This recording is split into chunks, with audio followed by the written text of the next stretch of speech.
So I'm going to talk about intravascular ultrasound. I will mainly focus on images and hopefully help you recognize pathology and diseases. That's what I will focus on, images, more than the techniques. So this is how an artery looks on IVUS. So you can see there is the intima, which usually looks white. Then you have the media, which is that black, thin black line surrounding it.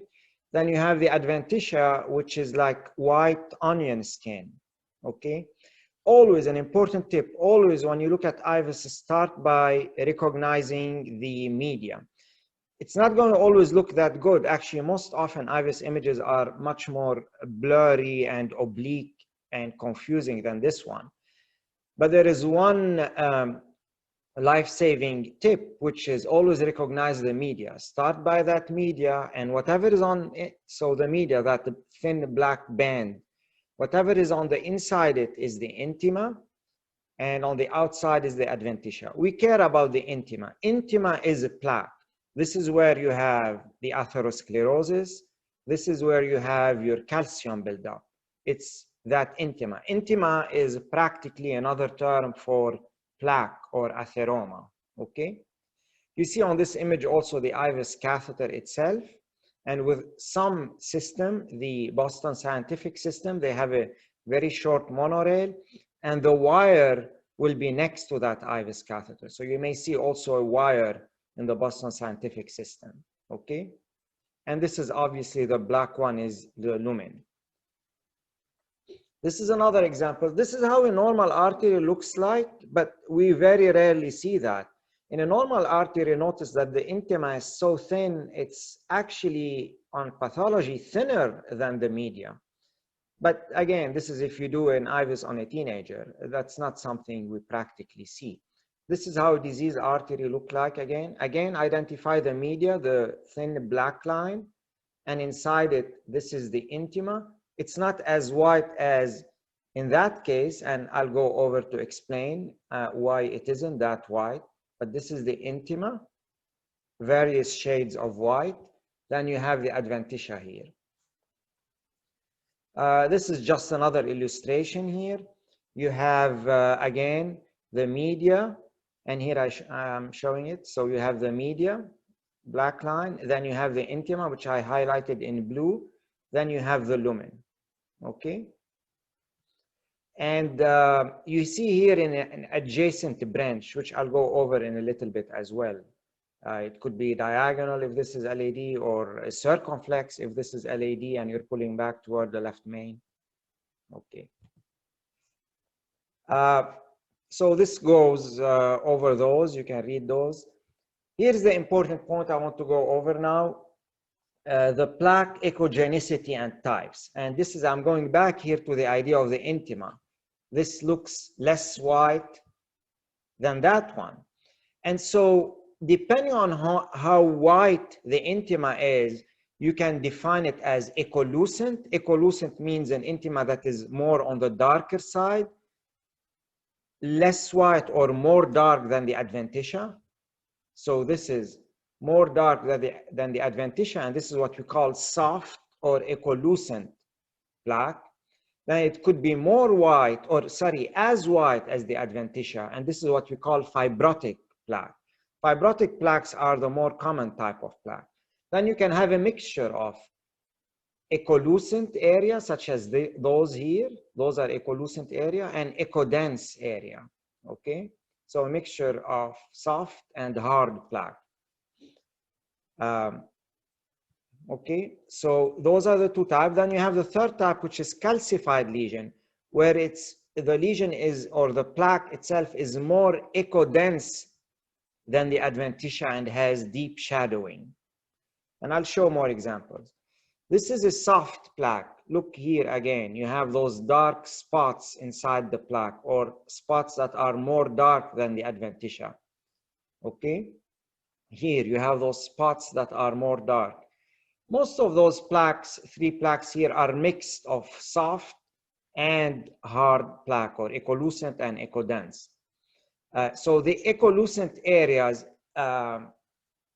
indicate usually four things, four potential possibilities, okay? But before I point those possibilities out, I want to make sure you recognize them. I want to make sure you recognize the structures, okay? So again, you start by the media, okay? Then you see that intima, that here is the intima or the plaque, and inside it you see echolucent spots. Not so much in this one, but mostly in that one here. You see it here, here, here, here.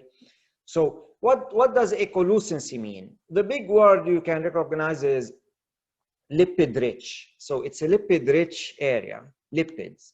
So it's a more unstable plaque. But it could be three other things that are even more unstable than lipid rich. It could be zones of necrosis. It could be thrombus, or it could be plaque rupture. So you might have, not in this case, maybe here, but I don't think so. But you could at times have a plaque rupture and you have a blood seeping inside the plaque and causing that echolucency. So it's one of four unstable features: lipid, necrosis, plaque rupture, or thrombus. Now, a fibrotic plaque is as white as the adventitia, and it's usually it usually has a lot of collagen and smooth muscle cells. And like I said, the majority of atherosclerosis is fibrotic, or at least mixed fibrosis and echolucency. The third type is the calcified plaque. And calcium is recognized by the fact that it's a very dense white, denser than the adventitia. You see how it's denser than adventitia, and importantly, very importantly, it creates shadowing behind it. That's how calcium is recognized: dense, white, and shadow behind it. Now, there are two important ideas related to calcium, two important classifications when you see calcium. One, you see how much does it extend circumferentially. Look here, this one is extending over 270 degrees. When you extend 270 degrees or more, that's a heavily calcified lesion for which you need rotablation. That's one idea. A second idea is it superficial or deep? This is superficial calcium, this is deep calcium. The classification is superficial is in the top half of the plaque. So you have here, this is a plaque. Okay, this is the media, I mean, and inside it all is the plaque. The calcium is in the top half of that plaque. Okay, here the calcium is in the deep half of the plaque, close to the media. Okay, so it's important. Anybody can guess which one is worse, superficial or deep calcium? Which one will prevent the lesion from yielding and the stent from expanding? It's superficial calcium. That's the one that's harmful. Okay? It's more harmful. It's the one that prevents the balloon and especially the stent from fully yielding. Deep calcium is not as harmful because you manage in those cases to fracture and expand the superficial surfaces. So superficial calcium, and especially more than 270 degrees superficial calcium, you need rotablator. That will be a complicated procedure. This is another example from a case I have. Now you start seeing more practical images, which tends to be less ideal and less perfect. Okay, so here it's confusing. We're in the LAD, and next to us we see another structure. Here we're pulling back toward the left main. This is the left circumflex, and we're close to merging left circumflex and LAD. So here you see calcium with deep shadowing, okay? And this is kind of the intima here. This is the calcium, this is the intima, okay? In this area is the intima. This is the lumen. It's a narrow lumen, okay? This is here a wire, by the way. Like I mentioned, in this system, Boston Scientific, you see the wire next to the lumen. There is one interesting example that we don't often see. There is one case where you can get deep shadowing like calcium, but it's not calcium, it's actually heavy lipid, okay? It's an exception. Usually lipid doesn't cause shadowing as here. You know, lipid does not cause shadowing. But on occasion, heavy lipid pool, such as here, it can create deep shadowing. So you have heavy lipid pool here, here, and somewhere all around. And then you don't see anything deeper. Same here. You see this deep lipid pool and you have shadowing behind it. Here, you have shadowing behind this lipid. Here also, and here. Those are from a couple of papers in 2009. And again, this is paradoxical and not very common, but whenever you see that deep shadowing without calcium, think of heavy lipid and think of possibility of heavy embolization and no reflow after your procedure. Those are examples, and here I will start using more terminology regarding various areas that we use in IVUS. Okay, so one is, this is the vessel. Okay, this is the same vessel. We're showing it in 3 different formats. So this is the vessel, this is the lumen. Okay, then this is the media that we're tracing in green. We use the term external elastic membrane, which is the outer boundary of the media. In reality, you can distinguish external elastic membrane or media. So external elastic membrane is practically another term for media area. So you're tracing the media. We call it external elastic membrane area, or a very important term, total vessel area. This is what we mean when we say total vessel area. It's that media or external elastic membrane. Then you have the intima, which is the plaque between the lumen and the media. We talked about it, okay? And this is what we call plaque area or intima plus media area, okay? Plaque area, intima, or intima plus media area. This is from a book called IVUS Made Easy. A lot of the slides I have here or pictures are from that book. This is just another illustration. Lumen, again, intima. You see that white structure. Here it's an eccentric plaque. And you see the lumen, okay? And this is the plaque thickness here, eccentric plaque. I want to mention the concept of remodeling, very important concept in the way we evaluate stenosis. And I'll show more IVUS related images to that. So this is a vessel with mild disease, okay? And this is the lumen, this is the intima. The blue band, in this case, is the intima. The outer blue line is the media, okay? Now imagine that vessel with time building plaque and atheroma. This plaque, rather than encroaching on the lumen, what it will do, the vessel itself will expand. The media itself will expand and will accommodate that plaque. In fact, the plaque can grow in volume up to 40% without encroaching on the lumen. This white lumen here is exactly the same as the white lumen. I copy paste, so it's exactly the same as the white lumen. Yet that media enlarged and accommodated 40% of extra plaque. Okay, this is what we call positive remodeling. This is how you form a lot of plaque and calcium. You see those vessels on angiogram that have a lot of calcium, yet the lumen doesn't seem to be affected. And this is the positive remodeling. Calcium, remember, is in the intima. It's rarely in the media. Some of it can be in the media, but overwhelmingly, calcium is intima. Calcium is a plaque. So you see calcium in angiogram, it's part of the plaque. Yet somehow, you see you have a lot of plaque, yet no stenosis. It's because of this phenomena. We call it positive remodeling phenomena or Glago phenomena, the name of the pathologist who first described it, okay? Keep in mind that most vessels with atheroma have positive remodeling, 80%, but not all do. Imagine that vessel in a 40-year-old having plaque rupture.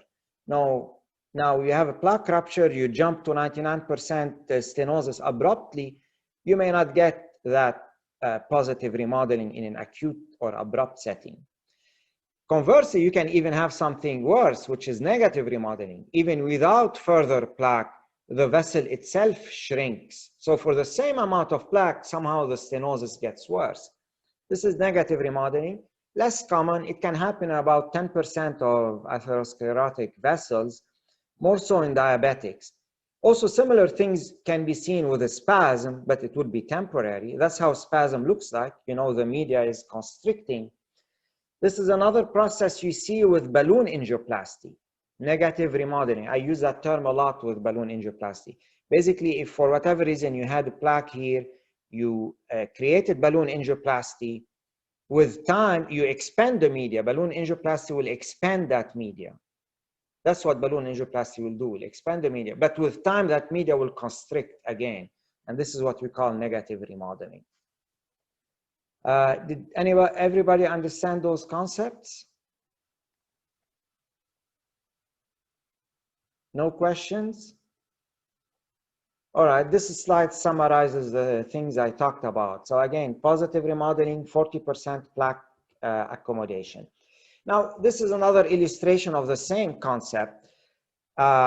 This is longitudinal section that shows you that. This is a vessel that's constricting here on top of the atheroma. So the lesion will be even worse than the atheroma would suggest. This is a vessel with a lot of atheroma, yet minimal luminal narrowing, okay? Importantly, for those who are taking interventional cardiology board, I had that question, and it's not an uncommon question. It's called remodeling index. Remodeling index is basically measuring the external elastic membrane across the area of heavy atheroma and comparing it to the external elastic membrane area across this area. So it could be, for example, this divided by this. Okay, it could be 1.4, 1.3. So it's basically this part divided by this part. The media, this media area, sorry, this media area divided by this media area, remodeling index. So here is an important example. This is a patient, okay? This is a lesion. Here we're doing pullback, okay? We're putting our catheter distally, our catheter is distal, and this is the lumen distally, and this is the plaque distally, okay? The plaque, the yellow here, yellow line is the media. The blue line is the intima lumen interface, and the plaque is the white in between. So this is distally, this is at the lesion, and this is proximally, okay? So this is at the lesion, you have a lot of plaque. This is the intima area or plaque area, okay? So I want to ask one of you, if can answer me, what is the stenosis here? If I ask you, what is the stenosis at this level? To make it, to give an example, let's say the lumen area here, it's 4 millimeters square, and the vessel area, the total vessel area here, which is the external elastic membrane area or total vessel area, this one is, let's say, 14 millimeters square. So we have 4 and 14 millimeters square. What's the percent stenosis? So I think percent stenosis, we compare not to the external elastic membrane, we compare to the reference. So the lumen and the stenosis compared to the lumen and the reference. Excellent, excellent answer. So yes, that's the point I want to get across. And unfortunately, a lot of cardiologists miss that point too. So percent of stenosis, you compare this lumen, like we do by angiogram. We compare this lumen to the references. The best looking proximal or distal reference within a few millimeters of the lesion. Okay, so you compare this to that or that. So the area of stenosis in this case is less than 50%, maybe 30, 40% when you compare this to that. A mistake is comparing this to that whole thing. And this is not percent of stenosis. Why? Because again, the vessel by itself, the original size of the vessel before you developed the plaque was not that big. The original size of the vessel was closer maybe to this or closer to the lumen here. It just expanded because of positive remodeling. So positive remodeling is helping you accommodate the plaque. You should not use it as a punishment in your measurement and call it 70% stenotic when in fact this is just accommodating the plaque. Okay, this is expanding to accommodate the plaque. This is not the original size of the vessel, okay? And so this is a positive remodeling that explains why we should reference the lesion stenosis to proximal or distal reference. Now, how do you define proximal and distal reference? It's the area next to the lesion that has the least amount of plaque and the biggest lumen, okay? You know, some vessels are very diffusely atherosclerotic. You will not find an area that is great, but sometimes something like this could be a reference. Less plaque, bigger lumen. In the IVUS trials, including ultimate trial, they define a reference as preferably an area with less than 40% plaque burden, meaning the plaque is less than 40% of the whole vessel area. Okay, less than 40% plaque burden. So yes, the reference will have a plaque, could have 40% plaque as in Glago phenomenon. But that's what you use lumen to lumen. That's how we define stenosis. Area of stenosis not only depends on atherosclerosis burden, but on positive and negative remodeling. This is another example I got from a meeting, similar idea. External elastic membrane 15 millimeter square, lumen 6 millimeter square. True or false, percent of stenosis is 60%. I hope you all recognize that that's not true, not just Ahmed, right? Now, what is the name of this though? If you reference the lumen to the external elastic membrane, you come up with 60% stenosis. It's not 60% lesion stenosis, but it has another name. Anybody knows the name? Is it the plaque burden? Yes, it's plaque burden stenosis. Excellent. So that 60% is what we call, which is this plaque divided by the external elastic membrane area. 15 minus 6 divided by 15, it's 60%. It's not percent of stenosis, is percent of plaque burden. Okay? So here. Sorry. It's plaque burden or percent of cross-sectional narrowing. Those are the two terms that we use for that. And those are the terminology I want you to recognize now. Summary of all this terminology.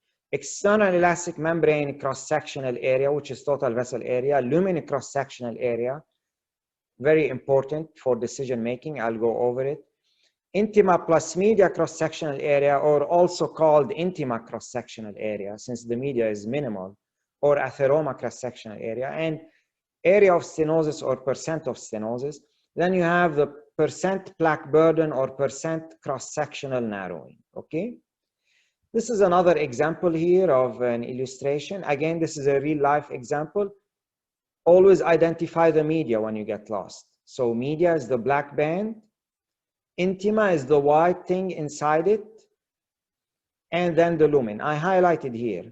This is the lumen, as I highlighted it in blue. And this is the plaque, the whole thing. But again, the stenosis is not this in reference to the whole. It's this in reference to a proximal reference area that has less amount of plaque. Okay? This was a 3.5 lumen, 7 millimeter square lumen area in the proximal reference. Okay? I want to highlight some problems. Look at this, for example, here. It's hard for me to tell exactly where is the intima, even for me now looking at it. Where is the intima? I mean, I can tell where the media is. Okay, and inside it is the intima and the lumen. But what is the boundary between the intima and the lumen? Is it here, as I indicate? Or is this part of the lumen too? And you will encounter this. This is the most difficult problem. I will call it the #1 problem in IVUS. Recognizing the boundary between lumen and intima. Okay? Where is the lumen? Where is the intima? And this is because a variety of reasons. You get a collucent area in the plaque that may be hard to recognize from the actual lumen. That's one. Second, you get some artifacts, including wire shadowing artifacts or oblique artifact, where you lose part of the image when you're cutting the vessel obliquely. Okay, you get those echo dropouts. So this is what you call the blood stasis artifact, the biggest problem in IVUS. This is an example. So again, I always start by the media. Then you see the intima or plaque inside it. okay? And this is how I highlight the plaque here. And this is the lumen. But, you know, could there be something hidden in that lumen? Could there be a piece of clot, a collucent clot hidden inside it? And how can you tell? The best way is to flush with either saline or contrast. You flush, you make it darker, you make whatever the lumen is, you make it darker with the flow, and therefore you'll be able to distinguish the lumen from the actual intima, and you can make your measurement of the lumen. Our lumen measurements is what make us decide how severe the stenosis is. So it's very important to be able to delineate the lumen, okay? Those are other examples here, and I'll show more. So another example, again, you see the media in black. You see the intima, the white, thin white band here. Now the question, is there something hidden here? Something ecollucent here? And that's a problem, because usually what you can miss inside the lumen is something dark. And like I said, dark is the bad thing on IVUS. Dark can mean thrombus. It can mean necrotic plaque or lipid-rich plaque. So you worry, is there a thrombus laden here? Same on this image too. You have the plaque here.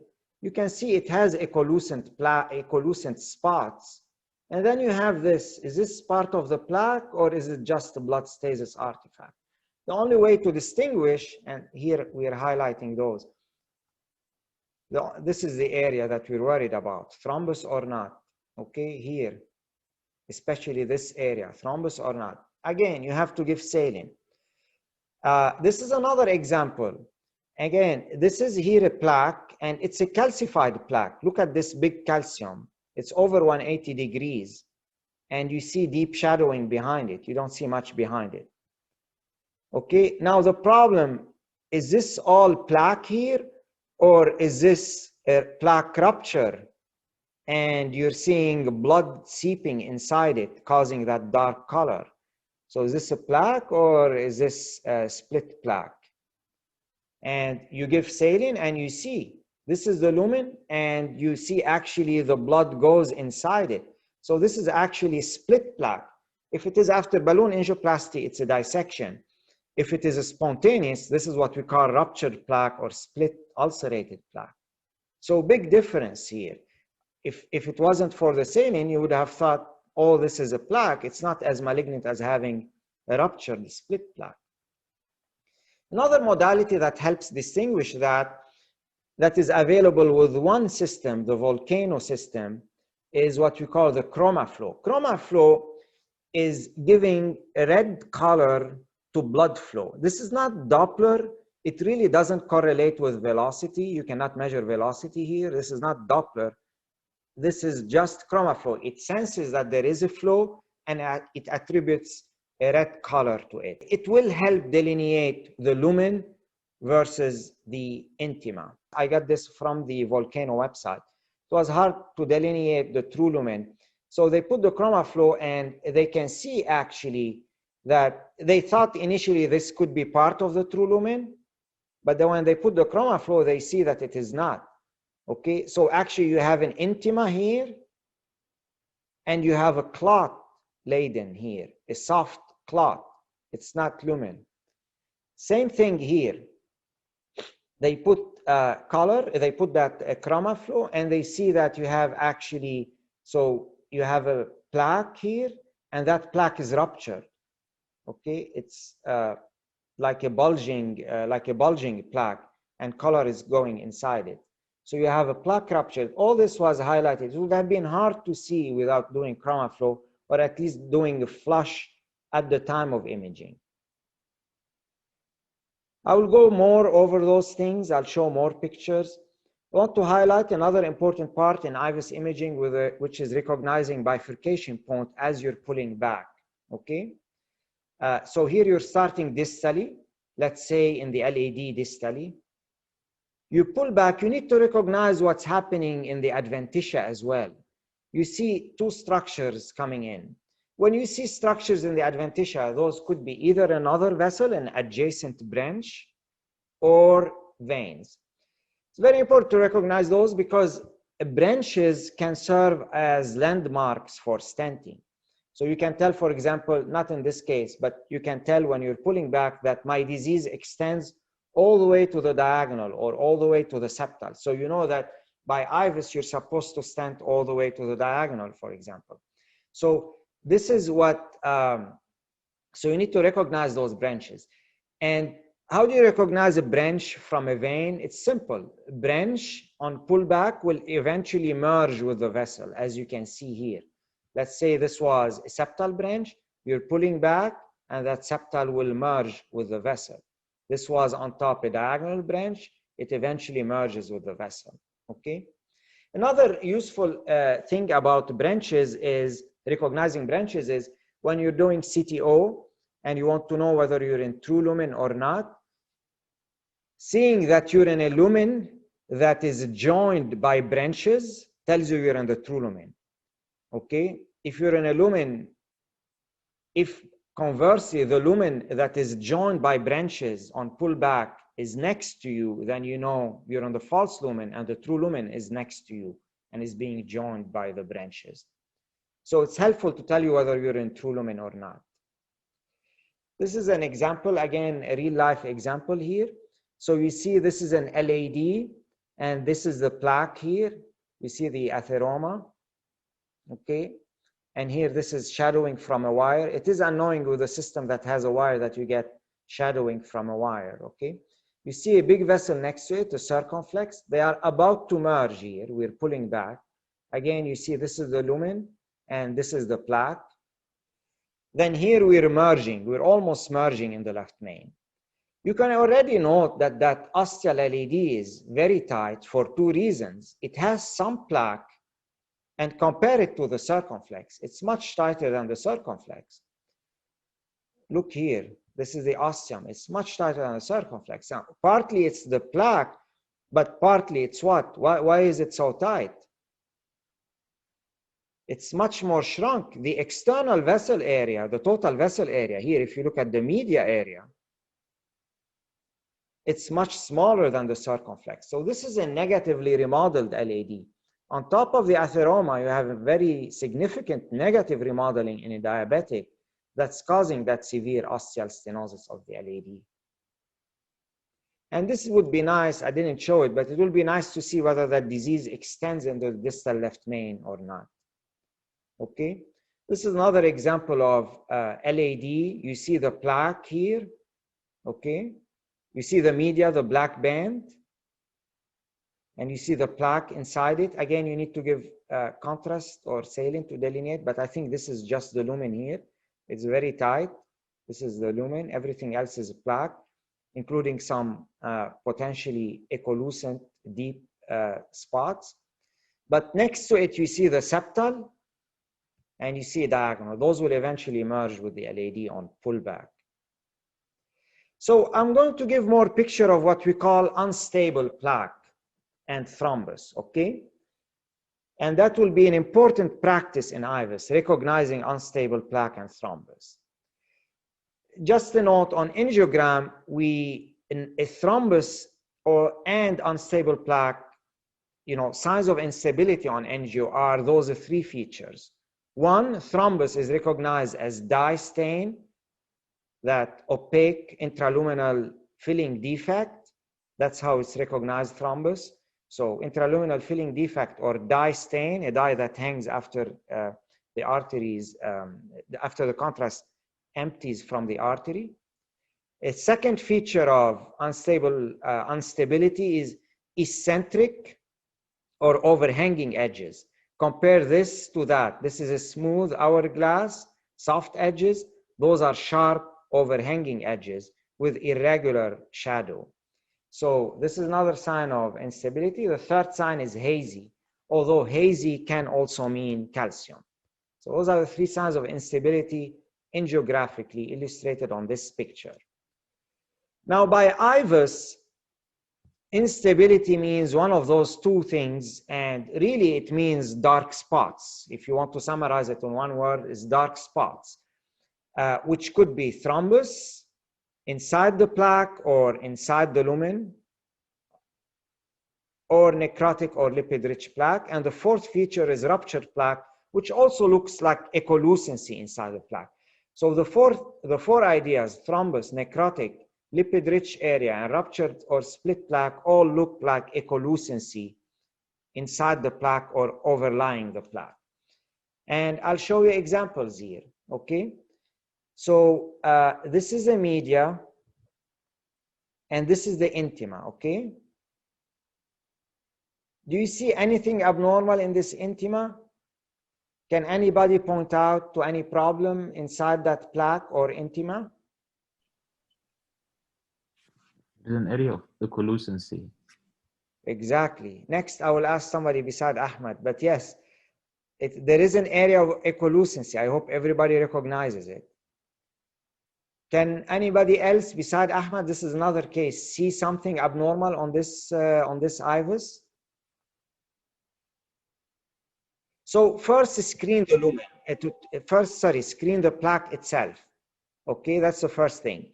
Inside the plaque, are there areas of echolucency that are concerning? You see one here, and you see one there. Also screen, is that plaque intact, or is there a communication with the lumen? Is there an echolucency that communicates with the lumen, which would suggest ruptured, split plaque? Okay, here I don't see that, but I do see echolucency. Second thing you screen for, within what I perceive as lumen, are there echolucency inside it? Whether you can use a chroma flow, or you can flush with saline to recognize, especially when you're suspecting thrombus angiographically, okay? In this case, I cannot tell, I don't think so. So this is what we see in this case, as Ahmed pointed out. You have that echolucency here, that's suggestive of either necrosis, lipid, or thrombus inside the plaque, and here again, okay? Intima is highlighted in yellow in this case. This is another case. This is from a patient I had. Real life images are less perfect again. So this is the media, the black band, and you see here, and there is a little bit of shadowing from a piece of calcium. Now you see inside, I think this is the lumen. The true lumen is what I will point to here, and as I highlighted it here in gray, it's just that narrow area. It's a very narrow true lumen, the gray. Everything else is a plaque, and that plaque has a lot of echolucencies, okay? This is a big echolucency that looks like a fish inside the plaque. Again, it could be any of those things, thrombus, necrotic core, or plaque. It's a sign of instability. You see that in acute coronary syndrome, okay? But don't confuse this with lumen. Somebody can look at this and think, oh, this is just lumen. No, don't confuse it as such. When you flush, you will see that the lumen is extremely narrow here. This is another case. Can anybody indicate to me an anomaly on this IVUS? Let's say, let me pick maybe Wasawat, if he's available, if he can see. So I'll help you. This is the media. It's very clear to see, easy to see here. And this is the intima, plaque inside it.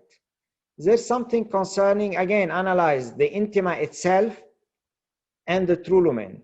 And a lot of time is recognizing where's the boundary.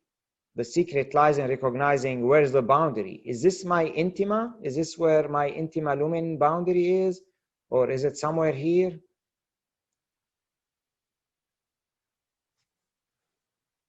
Anybody can recognize what could be going on here? Maybe. It looks like a dissection, maybe. That's a very good answer. You're pointing, I think, Tyler, you're pointing to this. Yeah, and then it looks like it extends to the sort of the southwest quadrant there, like maybe a flap. Yes, excellent. So you're thinking that it could be potentially that this is a plaque for sure. The dense one is easy to recognize. The hard stuff are the soft plaque, the dark plaque. So you're thinking it could be this. All of this is the plaque, and there is a split inside that plaque. So maybe the plaque finishes here, somewhere around here, and there is a split inside it. That's a good answer. Another answer is that actually the plaque or the intima finishes here. This is just the intima. And yes, that black band is separating it from a big, huge clot. So all this I'm pointing to with my arrow now is all a big, thick clot. And that band is just a separation. It would be hard to tell by IVUS, but either way, either a ruptured plaque or a big clot, it's a very unstable plaque. And I'll show you the next slide. Maybe I don't have it subdivided, but that's fine. But that's what it is. So it's either a split plaque or a big thrombus here overlying the plaque and separating it, separated from it by black band. This is another illustration here. Again, you see the intima and start looking for dark spots.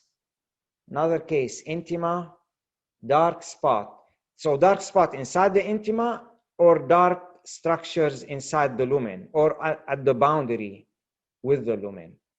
This one is the easiest one. This is a necrotic or probably thrombus inside the plaque here.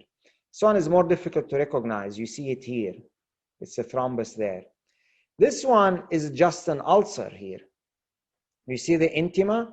It's like a ruptured plaque. I use those words interchangeably. It's ulcer is probably a ruptured plaque here, okay? So this is the intima and you get a dip inside it. And we'll show it here. So this is an ulcerated plaque. Here it's hard to tell. It could be a piece of thrombus or it could be an ulcer communicating with the lumen. It's really hard to tell on this image. And this is intramural thrombus. And those illustrations here highlight that for you. I hope everybody understood those. And this is from a case I had. Again, you see here, you see the intima. It's hard to see the media here, but anyway, you see the intima. And you see something. You see that intima split here. This is a ruptured plaque, okay? And you have a piece of cap. This is what we call the ruptured cap. It's a piece of cap hanging over the ruptured plaque. Okay, this is what we call ruptured plaque. Okay, we don't always see ruptured cap on IVUS. Okay, especially what we call thin cap rupture. The most classic cap that rupture is a thin cap. So you don't see the actual ruptured cap.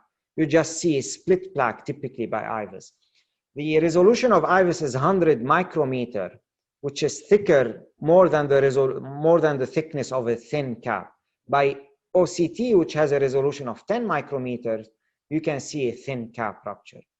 But anyway, you can see grossly ruptured plaque by IVUS. Here, this is a case of ulcer, multiple ulcer in this patient. This is an ulcer, this is another ulcer here, and this is another ulcer in this area, as I highlighted here in the stars, okay?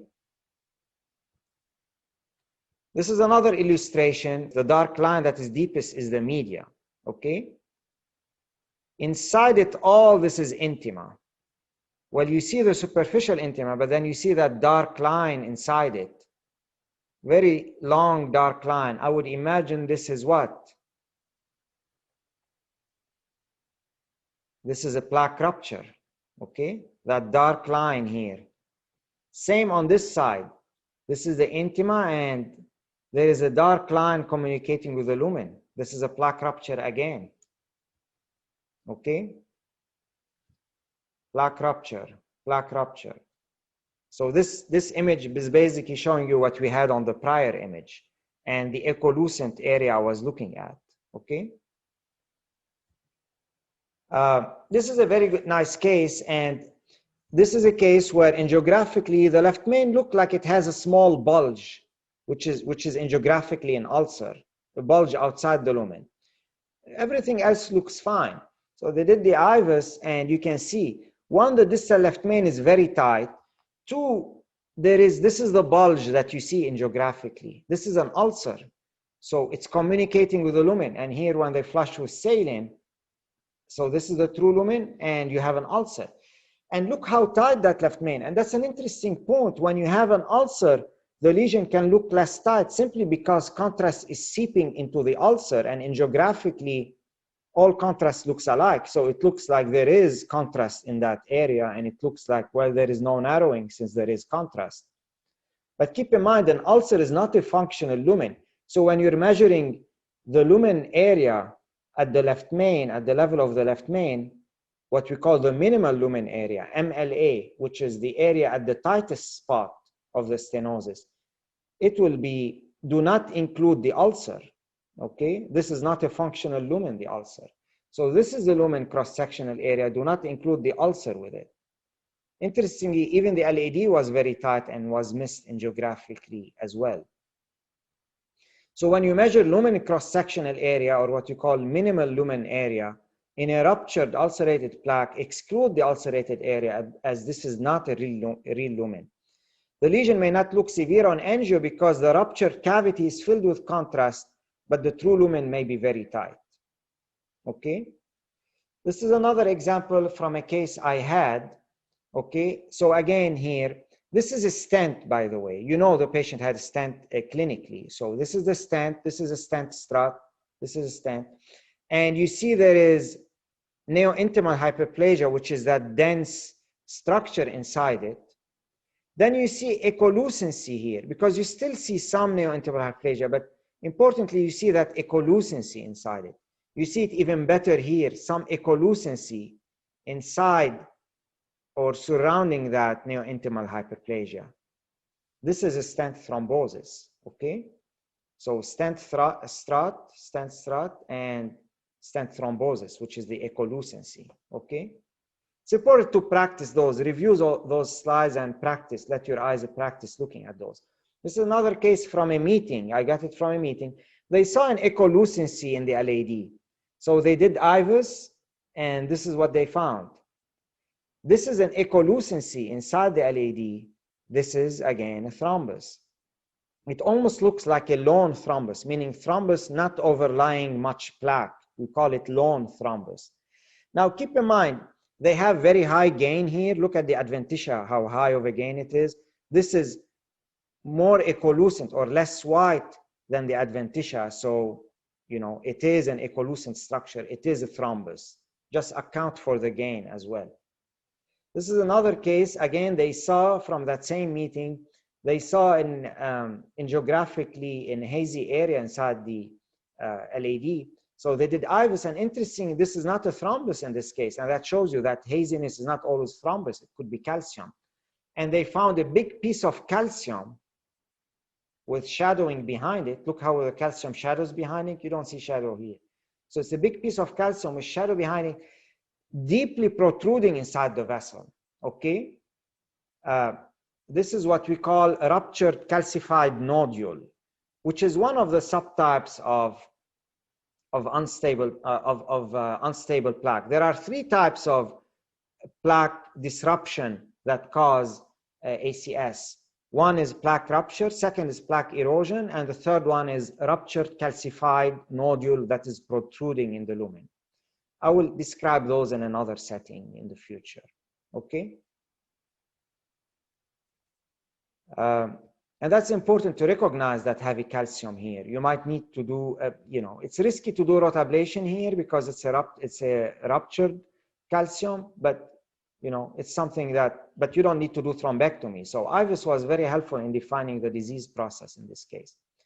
I'll describe here what we call optimal stent. That could be the last thing I do. Now, after you put a stent, you're doing IVUS. What are the things you look for on IVUS after stenting? Three things. You look for three things: good apposition, good expansion, and detect edge issues, edge dissection or edge disease. So fellows, general fellows especially, confuse apposition and expansion. Those are two different processes. Apposition means, or malapposition means the stent is not touching the wall. This is what you call incomplete or malapposition. Malexpansion or incomplete expansion, meaning the stent is touching the wall, but it's not expanded, meaning the wall is still collapsed and the stent is crushed. It's not expanded to its full potential. It's very important. Which one is more risky, malapposition or malexpansion? Anybody can tell me? under expansion is more dangerous than malapposition. Okay, good, Ahmed. Excellent. Mal-expansion is far more dangerous than malapposition. Actually, malapposition, especially early stent malapposition, has not been shown to be associated with worse long-term outcomes. Probably late stent malapposition can, but not early. So really, the far more important one is stent expansion. The third one we look at, which is also important, is edge tear, meaning you have a ruptured plaque, like you see here, at the edge of the stent. Or you have a plaque shift, like you expand the stent fully here, and you shift that plaque to the edges, and you end up with edge disease. So edge tear dissection or edge disease are bad findings on post-IVUS stenting. And what do we look for? What do we define as good expansion? Good expansion is defined twofold. One, the stent area, minimal stent, MSA, minimal stent area, which is the minimal lumen area at the tightest stent spot. MSA is equal to the reference, to the healthiest proximal or distal reference. That's one definition. And you know, in some places they use over 90% of the average proximal and distal reference.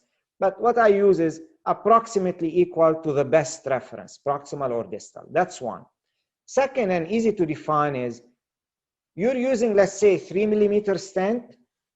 Well, your stent should expand to a 3 millimeter diameter in both dimension. In all dimension, it should be 3 millimeters. So it's expand to its full capacity, okay? So 3 millimeter stent is almost 7.5 millimeter square area, should be 7.5 millimeter square area. So your stent, minimal stent area should be 7.5 millimeter square. That's one definition of stent expansion. That's the most important thing. Second thing, edge dissection. Keep in mind that by IVUS, you see about 10% edge stent dissection. And by OCT, you see about 30% stent dissection, edge dissections of the stent. Not all those need to be treated. So we define edge dissection as really bad when they are deep, meaning they go deep into the media. This is, for example, a dissection here. Look at it. It's going all the way almost to the media. So that's a bad dissection. Or when it extends over one quadrant, even if it's not that deep, if it's go over one quadrant, or if it is long over 5 millimeter segment. So you see it in multiple views as you're pulling back. So that's what we define as bad dissection. Something that is shallow, slight split. For example, here, you see it on a couple of millimeter, doesn't reach the intima, one quadrant. We don't stand this. We don't need to worry about it. Okay? Another thing is edge disease. So this is edge dissection. Another thing we worry about is edge disease. If you shift the plaque to the edge of the stent, if you get edge disease, you get turbulence of flow inside the stent, a sluggish flow, you can increase stent thrombosis. So we like to have nice outflow and inflow of the stent. We call it edge disease as defined in the ultimate trial in area and in the horizon AMI. A minimal lumen area less than 4 millimeter squares at the edges, or a plaque burden at the edges over 50%. Ideally, you want the plaque burden at the edges to be less than 50%. Again, in vessels, in diabetics with heavy diffuse disease, you may not achieve that, but ideally, you want less than 50% plaque burden and more than 4 millimeter square area at the edges, okay? Then you look at full apposition, which is less important, as I mentioned, okay? And this is a stent. These are, again, this is how when you have a stent here, and you have the media in black, and you have the plaque here. Again, when you stent, you're not eliminating the plaque, of course. Don't try to stent, keep expanding the stent. One mistake some interventionalists do, they see this, they worry, oh, the stent is not opposed to the media. We need to keep dilating. That's a horrible mistake. It's normal to see plaque behind the stent. Of course, all the stent does, it pushes everything out. It creates a new lumen, it expands the whole vessel, and it expands the whole plaque. It creates a new form of positive glago of remodeling. So of course you will see plaque. Don't chase the plaque, okay? Chase the references, okay? This is a well-expanded stent here. This is here, it was a poorly expanded stent. It's a 3 millimeter stent. It should be, like I said, around 7.5 millimeters square. It was only 3.7. So they kept post-dilating until they got the proper reference lumen, the proper lumen area. MSA, minimal stent area. This is an example I want you just to recognize. This is a real-life example. Those are stent struts, the bright spots. Usually you can see shadowing, not in this case, but you can see shadowing behind those struts. You can see some shadowing. So this is a stent. Inside it, so behind it, you have a plaque, as I highlight here. This is a plaque behind the stent. Inside the stent, you see plaque or intima, plaque or neo-intimal hyperplasia in this case. Okay. In all the stent, it could be a form of what we call neo-atherosclerosis, but more likely it's neo-intimal hyperplasia. Then you see the lumen. And in some cases, if you start seeing soft spots, you would worry, is there also stent thrombosis, as I showed earlier? Okay. And those are the area. We call this lumen area, as we did in normal, in non-stented vessels. We call this neo-intimal hyperplasia area. And we call the whole thing stent area. And in this case, we reference the area of stenosis to the stent area. So the area of stenosis or neo-intimal hyperplasia area is a reference to the stent area. Okay. So after I showed all those pictures, should we do IVUS after all PCI? This is, in my opinion, where we should do IVUS. I don't think we should necessarily do it after all PCI, but those are cases where it's most proven to be beneficial. One is left main stenting. Based on almost all post hoc analysis of left main stent trial or stent versus bypass trial, all of them show a benefit, survival benefit. Again, retrospective analysis, but still they all suggest survival benefit with IVUS in left main. You want to expand that left main perfectly and have a perfect result across it. That's one. Two, restenosis. If you're stenting a restenosis or ballooning a restenosis, you need to do IVUS before and after it. Okay. The reason is this: restenosis, especially in the DES area, is two things. It could be neo-intimal hyperplasia, as I showed here, but in at least 50% of DES restenosis, the issue is not just neo-intimal hyperplasia. The issue is at least as much in 50% of the cases that the stent itself was never expanded properly. So you didn't, when they did the procedure a year ago, the stent was not well expanded. It was expanded 70%. Okay, then you build 30% neo-intimal hyperplasia, and now you end up with 60% stenosis. You see what I mean? So, or 70% stenosis. So if you're already leaving the stent crushed and underexpanded, then even little bit of neo-intimal hyperplasia will create significant restenosis. That's very important in the DES era. So it's important whenever you see DES restenosis to do IVUS, to define the disease. If it is mostly under expansion, you don't need to put another stent. You just need to expand it better. Higher pressure, larger balloon, and possibly laser atherectomy. Whereas if it is neo-intimal hyperplasia, then yes, putting a sandwich stent inside the stent will serve. So you have a lot of neo-intimal hyperplasia, probably another stent, mostly under expansion, just balloon. So it's very helpful before and after stenting. The third situation where it's very helpful after PCI is if your angiographic result is not good. You see haziness at the edges, you see disease at the edges, you see poor flow. The fourth circumstance is heavily calcified lesion. And that fools everybody. It fools me all the time. You put a stent across a heavily calcified lesion.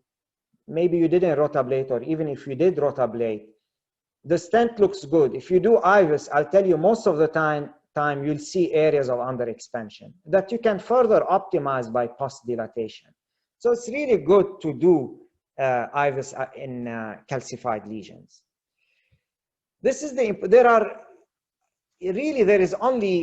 there is only one major trial that has shown that IVUS is useful in it, one randomized trial. Prior to that, all the data was mostly retrospective data suggesting benefit. This randomized trial is ultimate trial. It is a large Chinese trial. It showed benefit on target vessel failure at 1 year. There was really no difference in mortality and no significant difference in MI, but there was a difference mostly in restenosis and target vessel revascularization.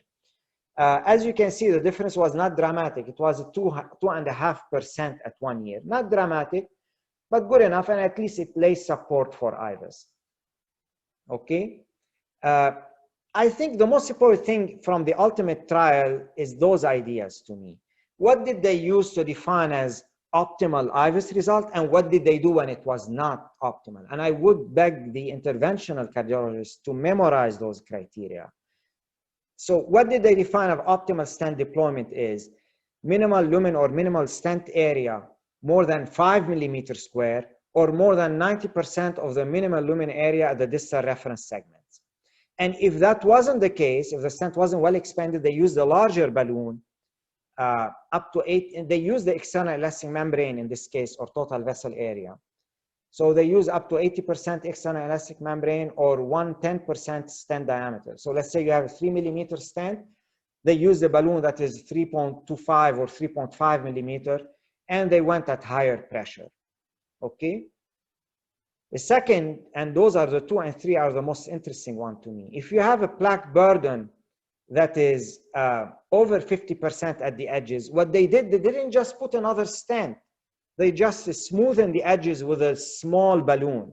So they balloon the edges, which is paradoxical to what we do. We try to avoid ballooning outside the stent. We call it geographic miss when you balloon outside the stent.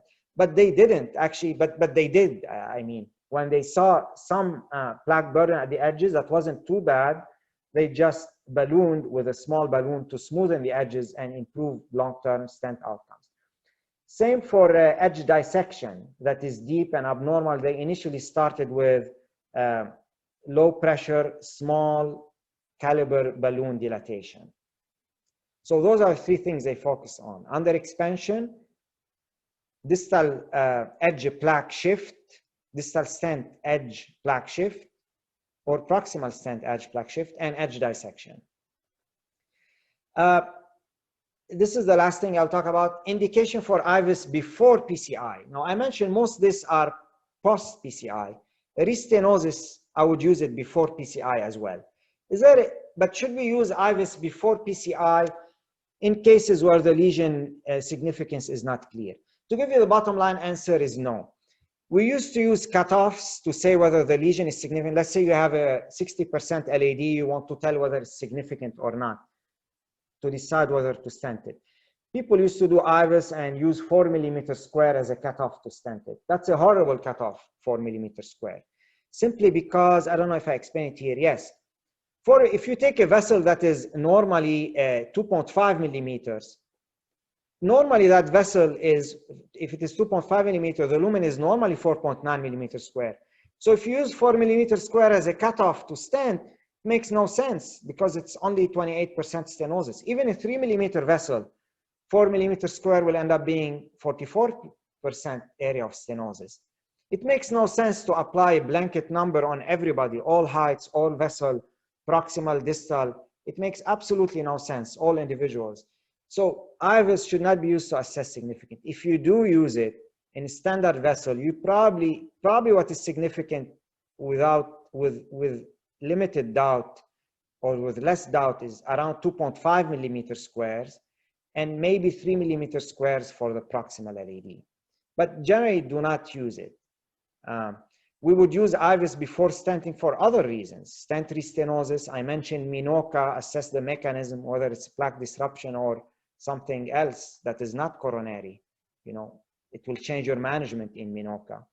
And possibly in calcified or hazy lesions, as I showed, it can change your management. Thrombectomy, atherectomy, etc. The only time where IVUS can be used to define significant, it's not ideal, but it's still used, and where you can use a specific cutoff is left main. That's the only type. And we use a cutoff of 6 millimeters square. That's widely accepted to refer the patient for bypass. It's been validated that those who are over less than 6 millimeters square who undergo bypass have the same outcome as those who are over 6 millimeters square who do not undergo bypass. And those who are less than 6 who don't undergo bypass have a very poor outcomes. So this is where that 6 millimeter number comes from. Again, there is a limitation. Some data suggests in diabetic with a lot of multi-vessel disease, probably you should use 7.5 millimeters square. Conversely, a Korean registry has shown that 4.5 millimeters square is a better cutoff in correlation with FFR. So anyway, even that is not great, but probably 6 millimeters square is an acceptable number for left main.